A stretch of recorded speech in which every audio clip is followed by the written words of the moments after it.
লক্ষ্মীপুর জেলার সকল উচ্চ পর্যায়ের নেতৃবৃন্দরা এখানে উপস্থিত হয়েছে। আমরা প্রোগ্রাম করছি, ওনারা যখন এসেছেন তখন আমাদের অতিথিদেরকে আমরা আসন দিয়েছি, ওনারা বসেছেন, ওনারা কিছু কথা বলবেন। স্বাভাবিক কারণেই ওনারা সরকারে আছেন, কথা বলবেন, এটি খুব স্বাভাবিক। আবার সেদিন আমি বোধহয় অনুষ্ঠান পরিচালনাই করছিলাম, অনুষ্ঠান পরিচালনা করতে গিয়ে আমি তখনকার সময়ের কথা চাই, সে কথাটা প্রথম বলেছি যে আপনারা তো আমাদের কাছে 100% ভোট চান, 100% ভোট আপনাকে দিতেই হবে। এটা হলো নির্বাচন আসলে আমাদের কাছে আপনাদের দাবি। আমরা এ করে হোক সে করে হোক আমরা দেখি যে লাইনে আর কেউ নেই, শুধু আমরাই আছি।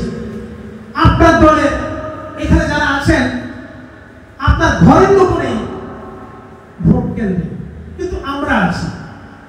কিন্তু কি হয়েছে, এই পূজার 15 দিন আগে কুমিল্লাতে আমাদের যুব ঐক্য পরিষদে ছেলেদেরকে মেরে পিটে আপনার বাহাদুর সাহেবের লোকেরা রাস্তা রক্ত ঝরিয়ে দিয়েছে। আমরা আমাদের কষ্টের কথা, দুঃখের কথা অবশ্যই বলবো। তাদেরকে বলার মতো অধিকার আমরা রাখি বলেই ওনারা এখানে এসেছেন এবং আমরা আজকে কথা বলছি। আজকে সেই জায়গায় যদি আমার বন্ধুবর এই লক্ষ্মীপুরের কৃতি সন্তান শাহাবুদ্দিন সাহু সাহেব, যাদের পরিবার এই লক্ষ্মীপুরের হিন্দু সম্প্রদায়ের সাথে আজকে 100 বছর চাইতে বেশি, যাদের একেবারে পারিবারিকভাবে সম্পর্কিত, সেই বন্ধুরা হতে পারেন না। শিয়া বাটার ও ভিটামিন ই সমৃদ্ধ lily glam beauty soap. Lily, always beautiful. এটা করবেন। বিএনপি এখনো ক্ষমতায় আসে নাই।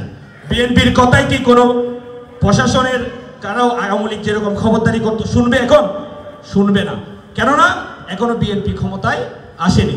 যারা এসেছে তারা অন্তর্বর্তীকালীন সরকার, তারা সরকারি অর্থাৎ বিএনপির সাথেও যুক্ত না, অন্যান্য কোনো দলের সাথেও যুক্ত না, তারা নিরপেক্ষ বলতে পারেন। এখন পুলিশও নাই, আছে পুলিশ থানায় আছে, কিন্তু ওই রকম কার্যকরী কোনো পুলিশ নেই। তাহলে আমরা কেন এসেছি? আমরা এসেছি সামাজিক দায়বদ্ধতা থেকে, দেশপ্রেম থেকে, বাংলাদেশি জাতীয়তাবাদ থেকে, যে আমরা সকলেই বাংলাদেশি, সেই দায়িত্ববোধ থেকে এসেছি। বিএনপি নেতাকর্মীরা তো আগেও পূজা মণ্ডপে গিয়েছেন, এবার একটু বেশি কেন এসেছে? কারণ আপনি সামনাসামনি শত্রুদেরকে মোকাবেলা করার জন্য কৌশল ঠিক করতে পারবেন, কিন্তু যারা লুকিয়ে থেকে যে এই ঘটনাগুলো ঘটাতে পারে তাদেরকে আপনি মানে আগে থেকে তাদের কৌশল ঠিক করতে পারবেন না।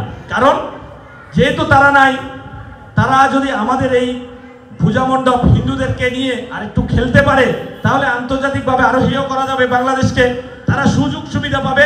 সেটাই কিন্তু তারা সেই স্বৈরাচারীরা করতে যাচ্ছে। আমরা চাই, আমরা বাংলাদেশি হিসেবে আমরা সুখে শান্তিতে থাকতে চাই। ছাত্র জনতার বিপ্লবে একটা নতুন বাংলাদেশ পেয়েছে। এখন এখানে আমাদের বিশেষ করে লক্ষ্মীপুরে আমরা যে কোনো সময় অর্থাৎ 5 তারিখ থেকে আমরা এই পর্যন্ত আমাদের লক্ষ্মীপুর জেলার মধ্যে হিন্দু সম্প্রদায়ের কোনো প্রবলেম হয়েছে, আমরা শোনা মাত্রই আমাদের নেতৃবৃন্দ এখন আমরা পক্ষাৎ আমরা সমাধান করার চেষ্টা করেছি।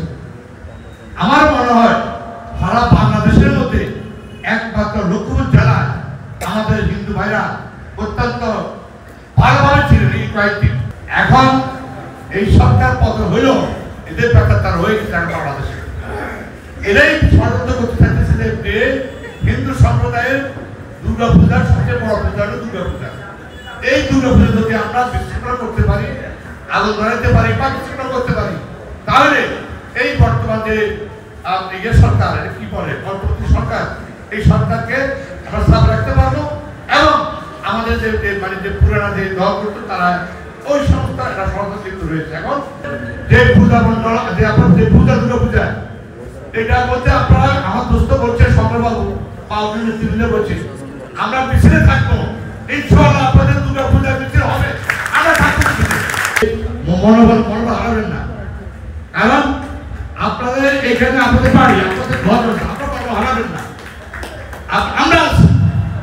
আমরা থাকবো, অতি তো বিএনপি আমরা আপনার ছিলাম, আমরা 2001 সাল থেকে 6 সাল পর্যন্ত আমরা ক্ষমতা ছিলাম, আমরা কোনোদিন হিন্দু বাড়িতে কোনো অত্যাচার হোক অবিচার হোক আমরা করতে দিই নাই। আর দেখাই দেন যে বিএনপি 6 বছর বিএনপিতে 2001 সাল থেকে 2006 সাল পর্যন্ত ক্ষমতা ছিল, আমাদের কোনো বিএনপি কোনো নেতা কর্মী হিন্দুদের বাড়ি দখল করছে, জায়গা নিয়েছে, টাকা দেন পারবে না ইনশাল্লাহ। আর সামনে থেকে আমি বলি, সামনে তো 3 বছর মধ্যে আপনাদের ভোটের মাধ্যমে যদি বিএনপি ক্ষমতায় আসে, সরকারের দায়িত্ব হলে আমাদের আপনাদের যে 8 দফা দাবি, এইটা যে ওনারা বলছেন এই 8 দফা দাবির মধ্যে 5 দফা হলো আমরা শক্ত করে দিতে হবে।